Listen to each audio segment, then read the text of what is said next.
So there's this talk about AI replacing jobs, etc. Right? So Yeah, yeah. how do you see AI empowering the junior developers, or let's say the entry level developers, and at the same time maybe disempowering them by probably eating up their jobs, right? So how would you reflect on the AI paradigm for junior developers? I mean, this is the way I kind of answer this question for myself. Like, I mean, I'm pretty much aged. Let's not call me old, but I'm pretty much aged. So, uh, every few years or a decade, there are new tools coming in, new like languages, new sets of things, and I being a technology person, I try to keep myself updated. But obviously, I cannot be an expert in any of these tools, right? I mean, it's like so.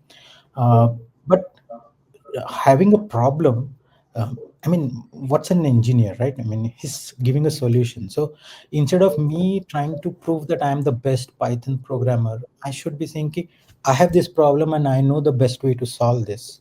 That would be a better approach for this. And all these junior entry level junior engineers and all, they should use this to beef up their, I mean, it's a great tool for them. And if I just forget some syntax of some language, I forget a best practice. Let's say I'm designing a simple login form, and now junior levels should use this to their advantage and actually make their work far more richer than currently what most programmers do. So, and I think that's the thing. Like, the people who will use this to improve their work will remain. Who don't will probably get replaced eventually.